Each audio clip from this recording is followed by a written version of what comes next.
നമസ്കാരം, metro star പ്ലസിലേക്ക് സ്വാഗതം. Big boss Malayalam season 6 അവസാന ഘട്ടത്തിലേക്ക് എത്തി നിൽക്കുകയാണ്. ടോപ്പ് 5-ൽ എത്തുന്നത് ആരൊക്കെ ആയിരിക്കുമെന്ന് അറിയാനുള്ള കൗതുകത്തിലാണ് ആരാധകർ. ടിക്കറ്റ് ടു ഫിനാലെ അവസാനിച്ചു കഴിഞ്ഞു. ഗ്രാൻഡ് ഫിനാലേക്ക് ഇനി ആഴ്ചകൾ മാത്രം. മത്സരാർത്ഥികളെല്ലാം വാശിയേറിയ പോരാട്ടത്തിലാണ്. വാശിയേറിയ പോരാട്ടത്തിനൊടുവിൽ ആരാകും ഇത്തവണ കപ്പുയർത്തുകയെന്ന ആകാംക്ഷയിലാണ് പ്രേക്ഷകർ. ഈ സീസണിലെ ഏറ്റവും സ്ട്രോങ് ആയ മത്സരാർത്ഥികളിൽ ഒരാളാണ് ജിൻഡോ. തുടക്കം മുതൽ സ്ട്രോങ് മത്സരാർത്ഥിയാണെന്ന് പ്രേക്ഷകരും വിലയിരുത്തിയ വ്യക്തി കൂടിയാണ് ജിൻഡോ.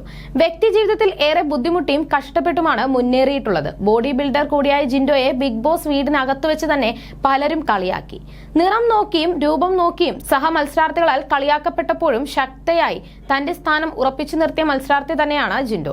അതേസമയം ജിൻഡോയ്ക്കെതിരെ നിരവധി ഹേറ്റ് ക്യാമ്പയിനുകളും സമാന്തരമായി നടന്നിട്ടുണ്ട്. അത് ഭാഷ ഉപയോഗിക്കുന്നതിനായാലും ഗെയിമിൽ കൃത്രിമത്വം കാണിച്ചെന്ന് ആരോപിച്ചുമൊക്കെ ഈ നെഗറ്റീവ് വന്നിട്ടുണ്ട്.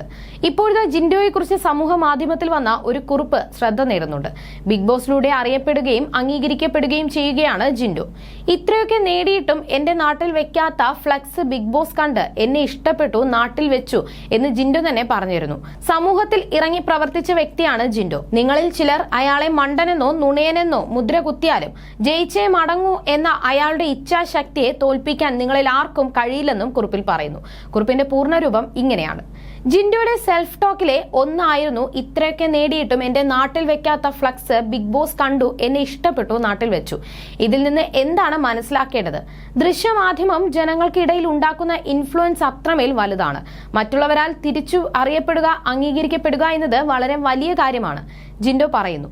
വളരെയധികം ആത്മസമർപ്പണം നടത്തി ആരോഗ്യം നോക്കി കഠിനമായ വ്യായാമ മുറകളിലൂടെ ശരീരം ദൃഢമാക്കി Jindo mister south India, mister Ernakulam, mister Kerala നേടി. ഇന്റർനാഷണൽ ലെവലിൽ 3rd എത്തി. നമ്മളിൽ എത്ര പേര് ശ്രദ്ധിച്ചു അത്? ജിൻഡോയെ പോലെ എത്രയോ പേര് കാണും ഇങ്ങനെ. കഠിന അധ്വാനത്തിലൂടെ സ്വന്തം വ്യക്തിത്വം ഉയർത്തി കാണിക്കാൻ ശ്രമിക്കുന്ന അനേകർ. സ്ട്രോക്ക് വന്ന് ശരീരം ചലിപ്പിക്കാൻ ബുദ്ധിമുട്ടുള്ളവർക്കുള്ള വ്യായാമം പരിശീലിപ്പിച്ചും ആലപ്പുഴ വള്ളം കളിക്കായി വ്യായാമമുറ പരിശീലനം, പള്ളിയിലെ കുഞ്ഞുങ്ങളെ ഡാൻസ് പഠിപ്പിച്ചും തന്റെ കയ്യിലുള്ള അറിവ് ജിൻഡോ മറ്റുള്ളവർക്കായി പകർന്നു. ജിൻഡോ എന്ന വ്യക്തി സമൂഹത്തിൽ ഇറങ്ങി പ്രവർത്തിച്ചു. ജിൻഡോ ചവിട്ടി താണ്ടിയ കല്ലും മുള്ളും നിറഞ്ഞ വഴികൾ നിങ്ങൾ കണ്ടിട്ടെങ്കിലും ഉണ്ടോ?